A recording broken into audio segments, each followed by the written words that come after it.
السلام علیکم طلباء و طالبات، میں روبینہ کاشف ایک نئے لیکچر کے ساتھ حاضر ہوں۔ آج ہم حصہ نثر کا ایک اور نیا چیپٹر کریں گے۔ حصہ نثر جیسا کہ آپ جانتے ہیں اردو سلیبس سے 3247 پرچہ دوم کا سوال نمبر 3 ہوتا ہے۔ تو آئیے دیکھتے ہیں آج ہم کون سا نیا سبق شروع کرنے جا رہے ہیں۔ رشتہ ناتا یہ ایک مضمون ہے اور ان کے مصنف ہیں محمد حسین آزاد۔ مولانا محمد حسین آزاد جو کسی تعارف کے محتاج نہیں، ان کے کچھ اہم نکات ان کی شخصیت کے حوالے سے میں نے آپ کے لیے نکالے ہیں۔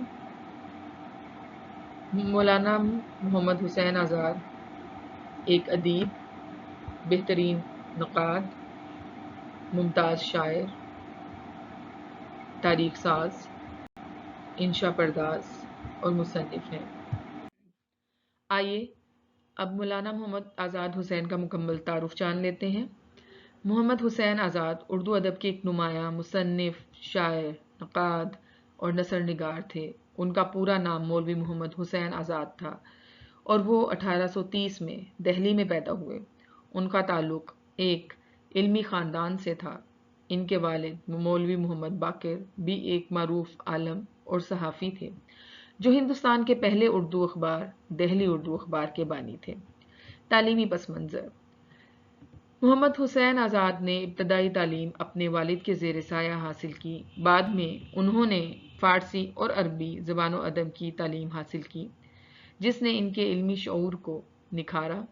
ان کا علمی پس منظر اور ادبی تربیت انہیں اردو ادب کے میدان میں نمایاں مقام دلانے میں مددگار ثابت ہوئے۔ ان کی ادبی خدمات دیکھ لیتے ہیں۔ محمد حسین آزاد نے اردو نثر میں اہم کردار ادا کیا۔ ان کی تحریریں اردو نثر کے ارتقاء میں ایک سنگ میل کی حیثیت رکھتی ہیں۔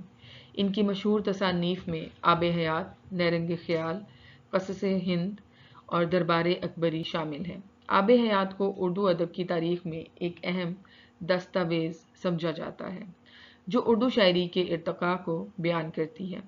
آزاد نے اردو نثر کو ایک نئی جوہر دی اور اس میں سادگی، روانی اور تصویری زبان کا استعمال متعارف کروایا۔ ان کی تحریروں میں اصلاحی فکر اور قومی شعور نمایاں ہے جس نے انہیں اپنے دور کے دوسرے مصنفین سے ممتاز کیا۔ ادبی تحریکات ان کی کیا تھی؟ محمد حسین آزاد اردو ادب کی جدیدیت کی تحریک کے ایک اہم رکن تھے۔ انہوں نے اردو نثر کو ترقی دینے میں اہم کردار ادا کیا اور اسے کلاسیکی انداز سے جدید انداز میں منتقل کیا۔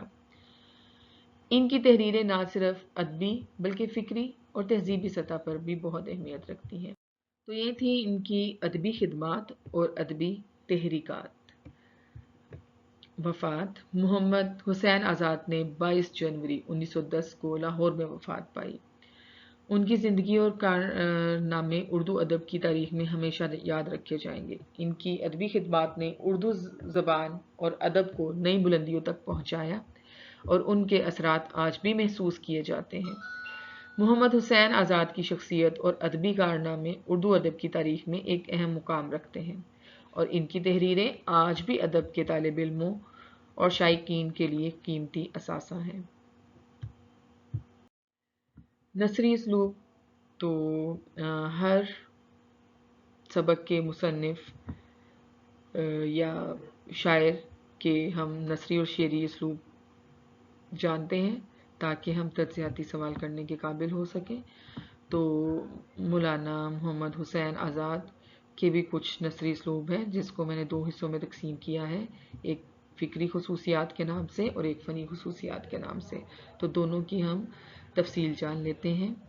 محمد حسین آزاد کی نثر کی فکری اور فنی خصوصیات اردو ادب میں انہیں ایک ممتاز مقام عطا کرتی ہیں۔ ان کی نثر میں فنی مہارت اور گہری فکری بصیرت کا امتزاج ملتا ہے جو ان کی تحریروں کو منفرد بناتا ہے۔ ذیل میں ان کی نثر کی فکری اور فنی خصوصیات کی تفصیل بیان کی گئی ہے۔ قوم پرستی اور حب الوطنی: محمد حسین آزاد کی تحریروں میں قوم پرستی اور حب الوطنی کا گہرا جذبہ نمایاں ہے۔ وہ قوم کی تعمیر و ترقی کے لیے فکری شعور اجاگر کرتے ہیں اور اپنے مضامین کے ذریعے لوگوں کو اپنی ذمہ داریوں کا احساس دلاتے ہیں۔ اصلاحی فکر۔ آزاد کی نثر میں اصلاحی پہلو غالب ہے۔ وہ معاشرتی برائیوں اور اخلاقی گراوٹ کے خلاف ہیں۔ وہ اپنی تحریروں میں اصلاح کا پیغام دیتے ہیں۔ ان کی تحریریں اصلاحی تحریکوں کو فروغ دینے کے لیے ایک اہم ذریعہ سمجھی جاتی ہیں۔ تعلیمی شعور۔ محمد حسین آزاد نے تعلیم کی اہمیت پر زور دیا اور اسے قوم کی ترقی کے لیے ضروری قرار دیا۔ ان کی تحریروں میں تعلیمی شعور کی جھلکیاں نظر آتی ہیں، جن میں وہ عوام کو تعلیم کی ضرورت اور فوائد سے آگاہ کرتے ہیں۔ ثقافتی اور تاریخی شعور۔ آزاد کی تحریروں میں ہندوستانی ثقافت اور تاریخ کا گہرا شعور ملتا ہے۔ وہ اپنی تحریروں میں تاریخی واقعات اور ثقافتی روایات کو شامل کرتے ہیں تاکہ قاری کو اپنے ماضی اور ثقافت سے جوڑا جا سکے۔ انسان دوستی۔ آزاد کی نثر میں انسان کی محبت اور انسان دوستی کا عنصر نمایاں ہے۔ وہ اپنی تحریروں میں بھائی چارہ، اخوت اور محبت کی تعلیم دیتے ہیں اور انسانیت کے فلاح و بہبود کے لیے کام کرنے کی ترغیب بھی دیتے ہیں۔ اب دیکھ لیتے ہیں ان کی تحریروں کی فکری خصوصیات کیا کیا ہیں۔ سہل اور عام فہم زبان۔ آزاد کی نثر سادہ، رواں اور عام فہم ہے۔ وہ مشکل الفاظ اور پیچیدہ تراکیب سے گریز کرتے ہیں، جس کی وجہ سے ان کی تحریریں ہر طبقے کے لیے قابل فہم ہوتی ہیں۔ تشبیہات اور استعارے۔ آزاد کی نثر میں تشبیہات اور استعاروں کا استعمال فنی مہارت سے کیا گیا ہے۔ وہ اپنے خیالات کو مؤثر بنانے کے لیے تصویری زبان استعمال کرتے ہیں، جس سے ان کی تحریریں دلکش اور جاذب نظر بنتی ہیں۔ موسیقیت۔ ان کی نثر میں الفاظ کی ترتیب اور جملوں کی ساخت میں موسیقیت پائی جاتی ہے، جو قاری کو ایک خوشگوار تجربہ فراہم کرتی ہے۔ یہ موسیقیت ان کی تحریروں کو مزید دلکش اور اثر انگیز بناتی ہے۔ حسن ترتیب۔ آزاد کی نثر میں خیالات اور واقعات کی ترتیب نہایت منظم ہوتی ہے۔ وہ اپنی بات کو ترتیب اور سلیقے سے بیان کرتے ہیں، جس سے ان کی تحریر میں ایک فنی حسن پیدا ہوتا ہے۔ قصہ گوئی کی مہارت۔ آزاد کی تحریروں میں قصہ گوئی کی مہارت نمایاں ہے۔ وہ واقعات اور قصوں کو اس انداز میں پیش کرتے ہیں کہ قاری کی دلچسپی برقرار رہتی ہے اور تحریر کے اختتام تک مکمل دلچسپی کے ساتھ پڑھتا ہے۔ تو یہ ان کی فکری خصوصیات تھی۔ ان کی مشہور تصانیف میں چراغ تلے، زرگزشت، خاکم بدہن، آب گم، شام میں شیر یاراں شامل ہیں۔ تو اس کے ساتھ ہی آج کا لیکچر ہمارا ختم ہوتا ہے۔ ایک نئے لیکچر کے ساتھ انشاءاللہ جلد ہی حاضر ہوں گی۔ رشتہ ناتا کے مشکل الفاظ اور اس کے اخلاقی پہلوؤں یا ان کے مرکزی خیال اور ان کی تنقیدی نکات کو لے کر میں ایک نیا لیکچر بناؤں گی، جو آپ کو تجزیاتی سوال حل کرنے میں بھی مددگار ثابت ہوگا۔ اس وقت تک کے لیے روبینہ کاشف کو اجازت دیجیے۔